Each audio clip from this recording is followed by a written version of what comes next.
Natural selection. The survival of the fittest. Whether killer or survivor, every human ever born has their part to play in the progress of society. Here at Murkoff, there is little we will not accept to pull society forwards, kicking and screaming if we have to. I am here to guide you to this brighter future, to show you the path to progress and ensure any obstacles to our success are handled with grace, care, and thoroughness.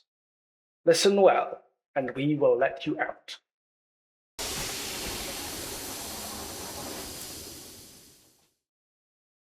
The essence of horror is the willingness to push boundaries, to be transgressive and okay with upsetting or alienating people so you can put your viewers or readers or players outside of their comfort zone.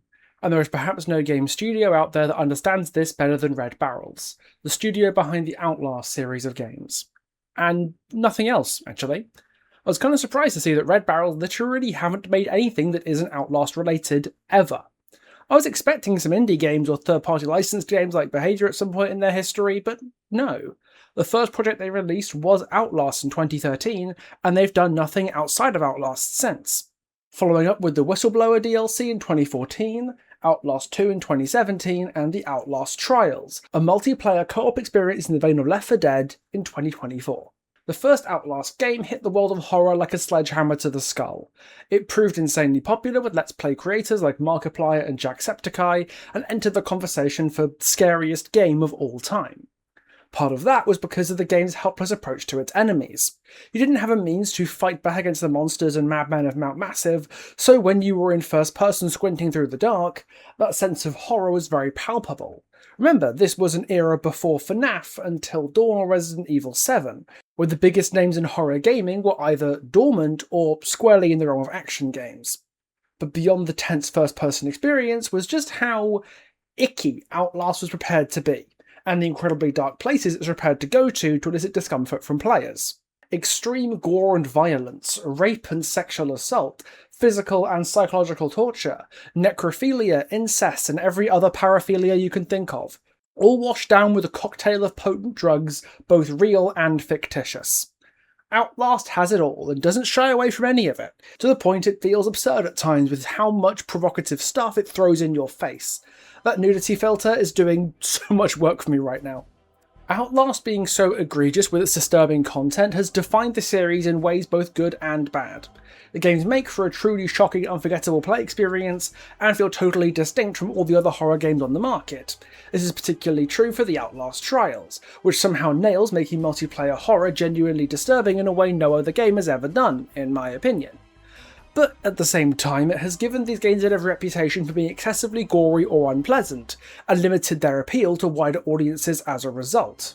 This got to the point that Outlast 2 almost found itself banned in Australia, because for some reason that game was considered too hardcore for the country that made Wolf Creek and Lake Mungo. Don't get me wrong, this isn't a downside as far as I'm concerned. I'm a well-documented gorehound who loves media that goes out intending to upset you, like Saw 2 is a comfort film of mine. So I fucking love what Outlast is doing in the horror space. But those kids who are buying Poppy Playtime plushies or pushing ticket sales of the FNAF movie aren't going to spend their money on an Eddie Gluskin body pillow or something. Although I'm not saying nobody would, I know a few people who might be interested in that sort of thing.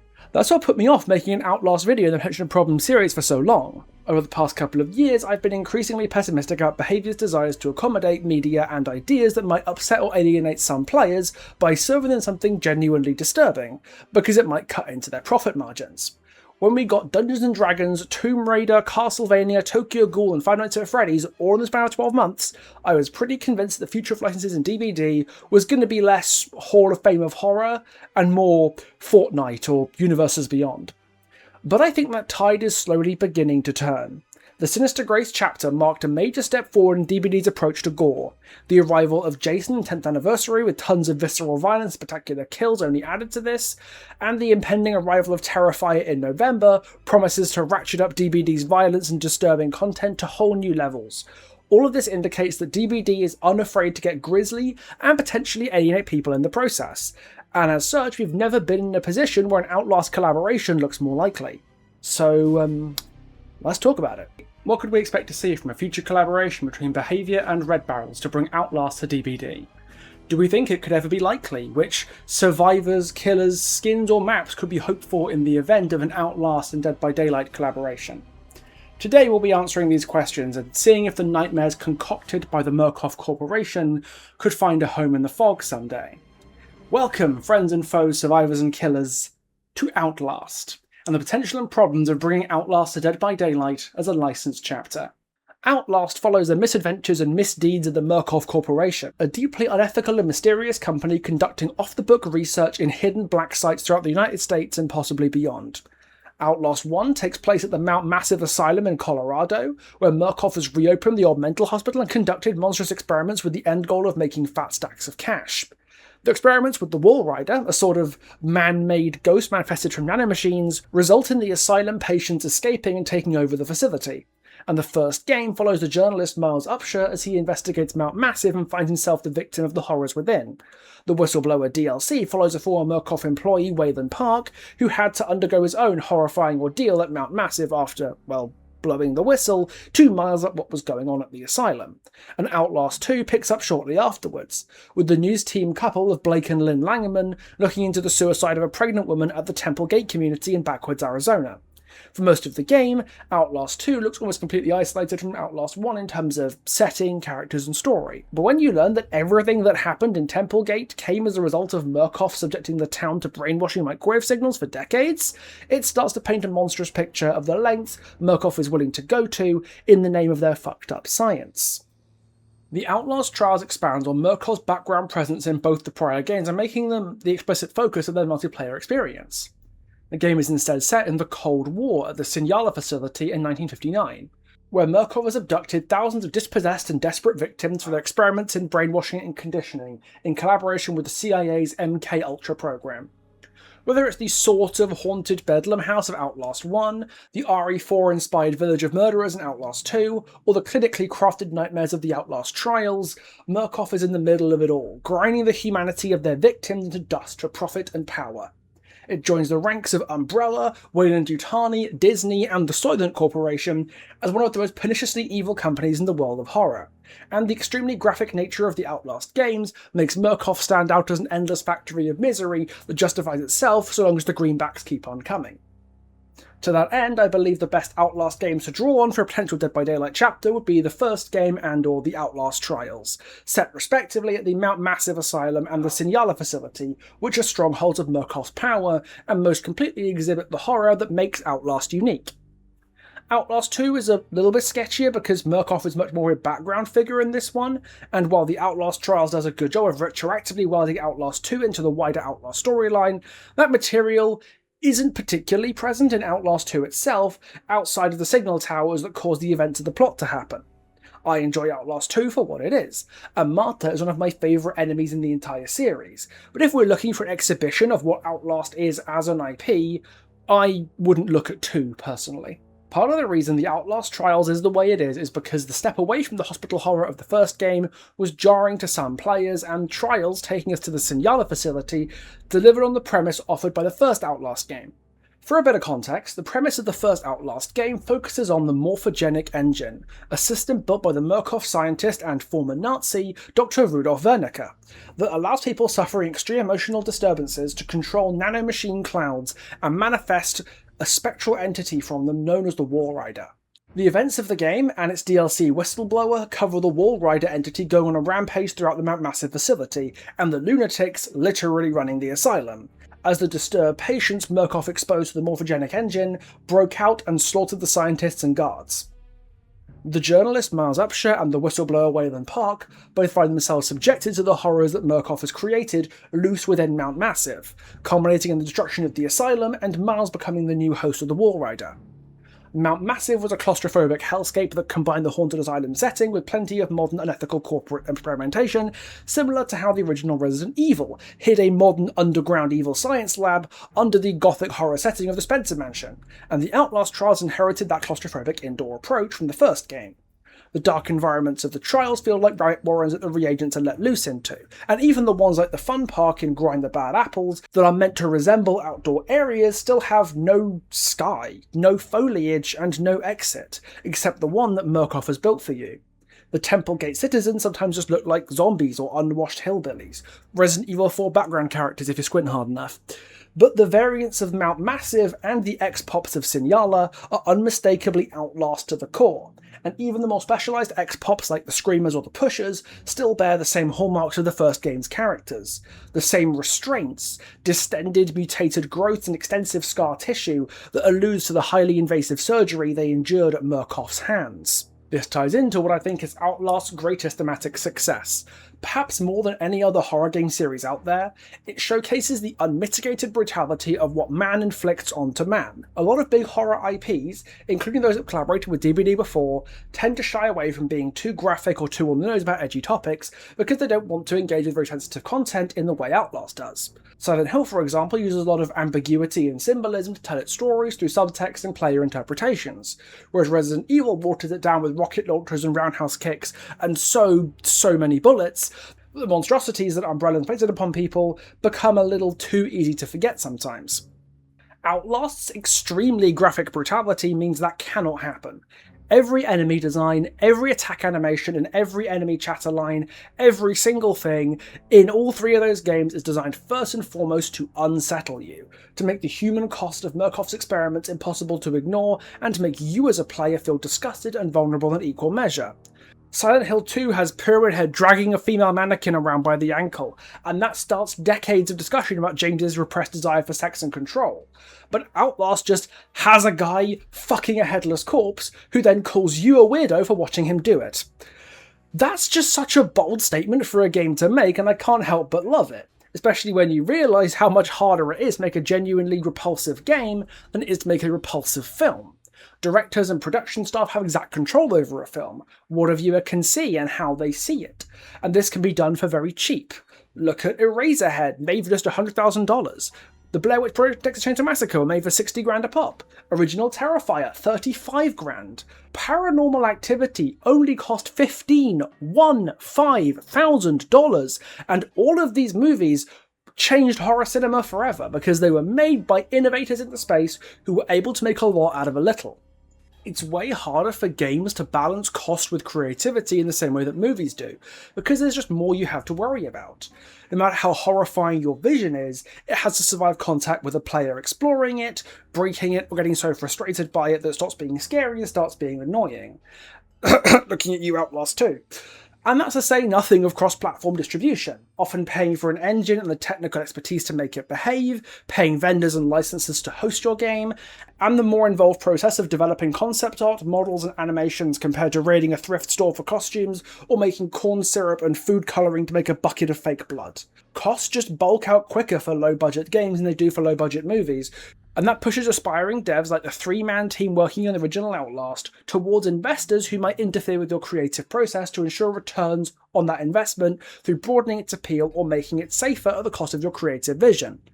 Ubisoft Montreal refused to fund development for Outlast, so the Red Barrel's team went functionally without pay for 18 months while the game got off the ground, taking out personal loans and dipping into savings to get it all made themselves. They didn't even have the money to fund the console port of the game, until revenue started to come in from Steam sales. That's how tight on cash they were, and they still made a phenomenal game that's taken its part in horror history and kickstarted a landmark franchise that's only getting bigger even after 13 years. This is a major reason I'm so happy to champion Outlast in DBD, at least on principle. It's the Terrifier of the horror game world, and I mean that in all of the good ways I can compare something to Terrifier.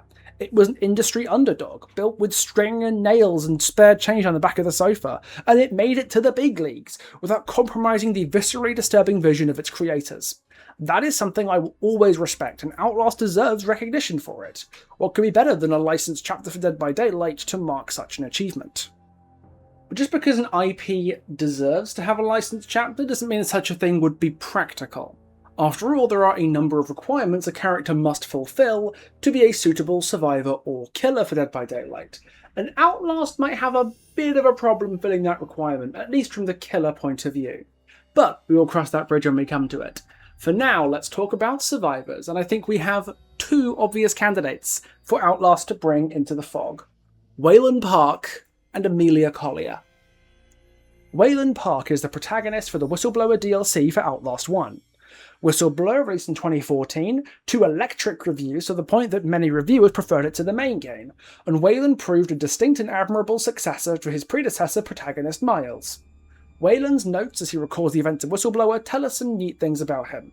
He's a family man, a bit more gentle than the abrasive and cynical Miles, but no less brave for it.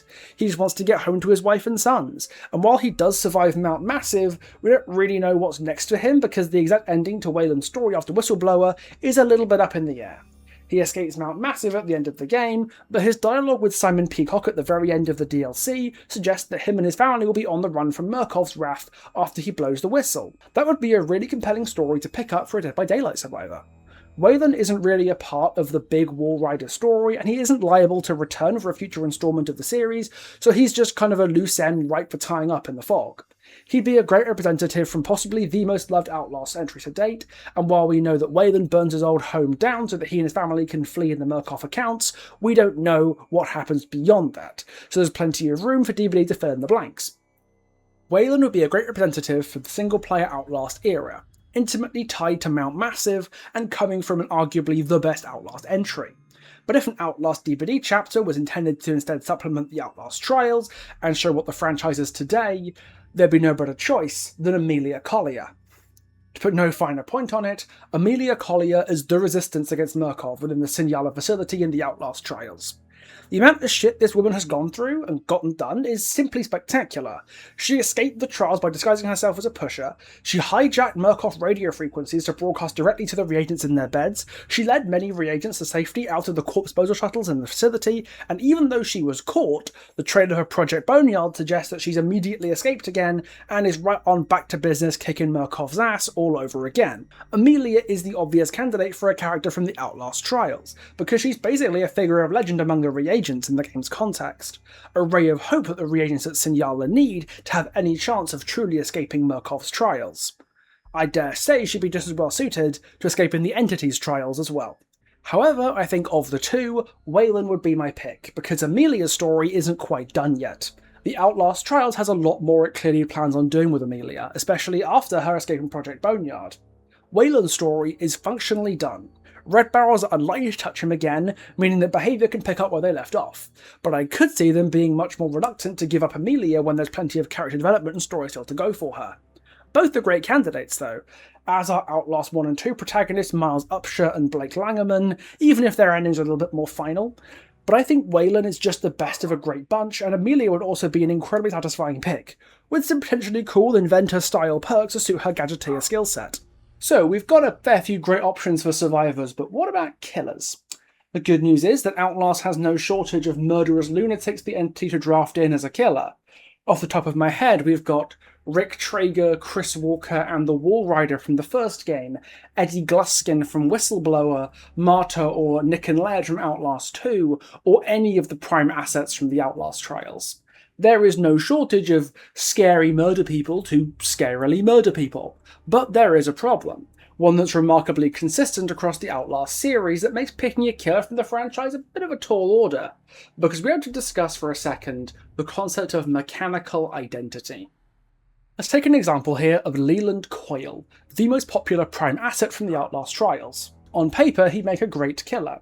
He's a Ku Klux Klan member turned corrupt police officer turned muscle for Murkoff, to deliver his extremely warped brand of justice to the reagents with his electrified nightstick/cattle prod. Coyle matches the extreme vileness and cruelty of Outlast with a certain level of charisma and undeniable aura that made his return in Project Boneyard so appreciated by the players.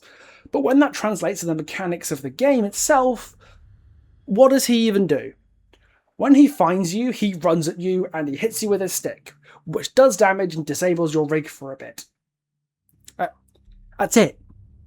He runs at you and hits you. That's nothing special, no frills, just runs at you and hits you. Let's compare him to Eddie Gluskin, probably the most popular villain in the single-player era of Outlast. He's a misogynistic serial killer turned mutilator of men once he was put through the morphogenic engine, slicing off men's genitals with a table saw to try and turn them into a bride capable of bearing his children.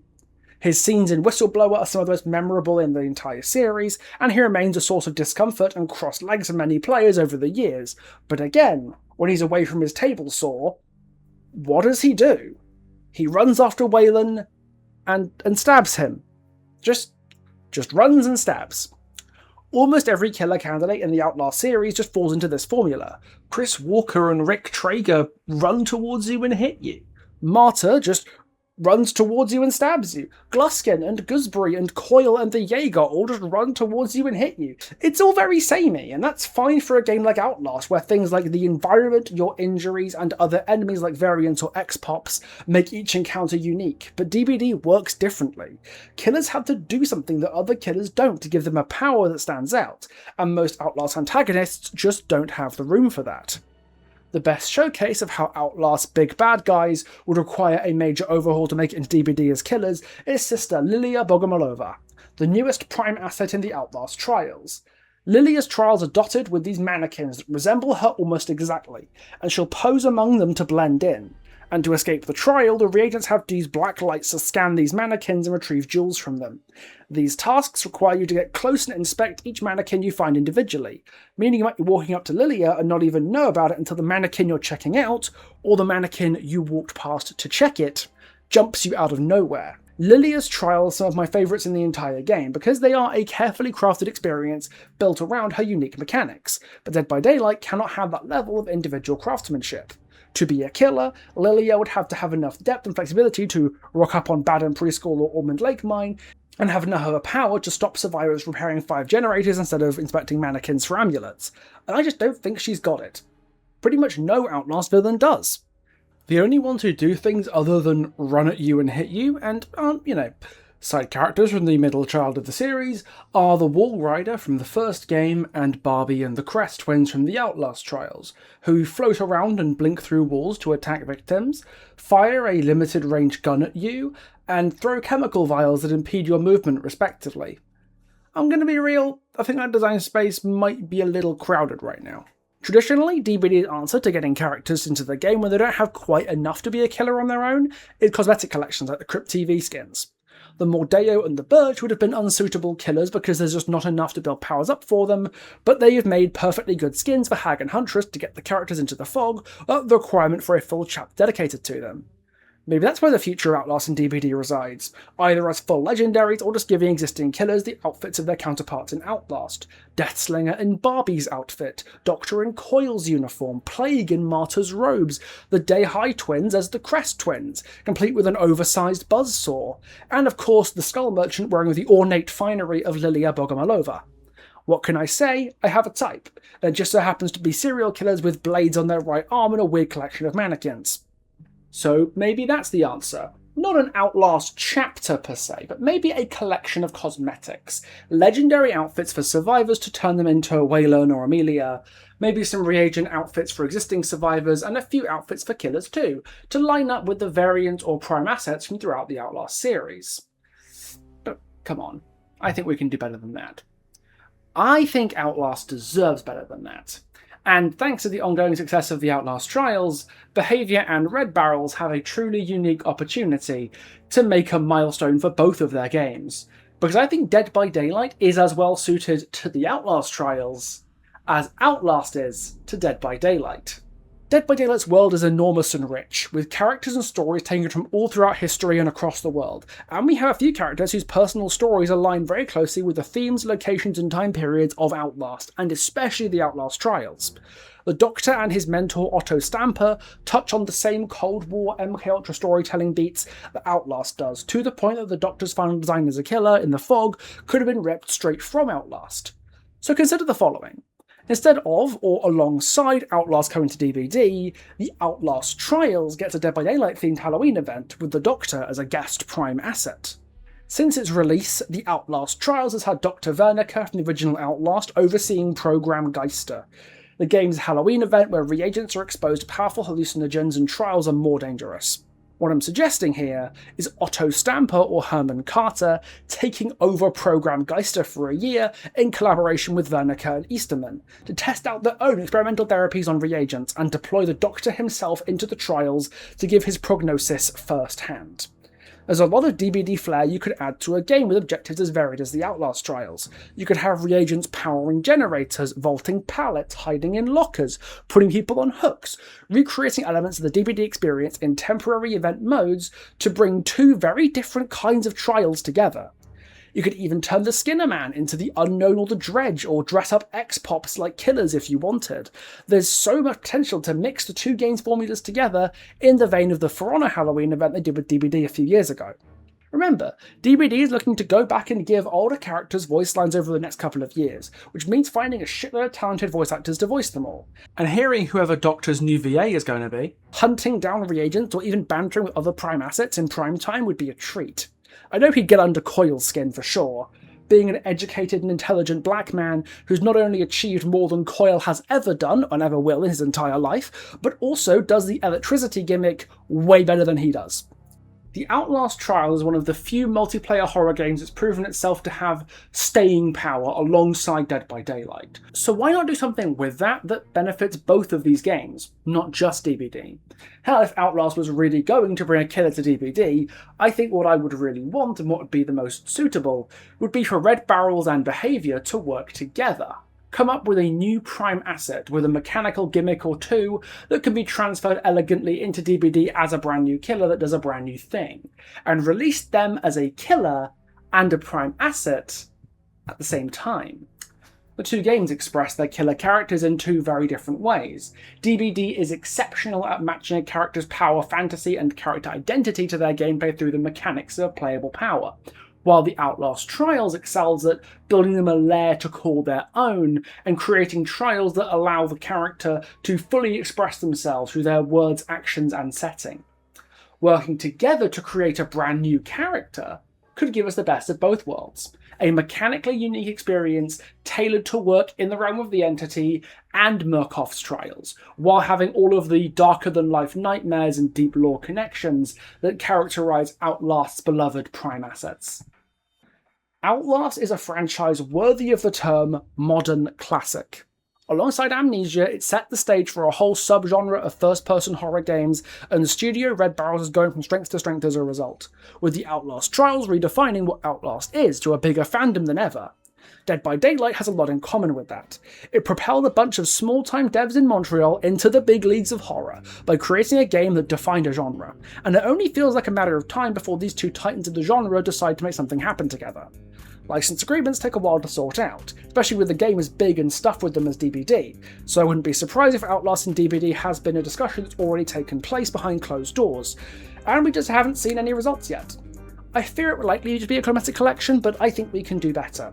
Both DBD and Outlast deserve better, and I for one am living in hope that whatever's going on behind the scenes can let us unleash the horrors of Murkoff into the fog someday. Maybe even soon.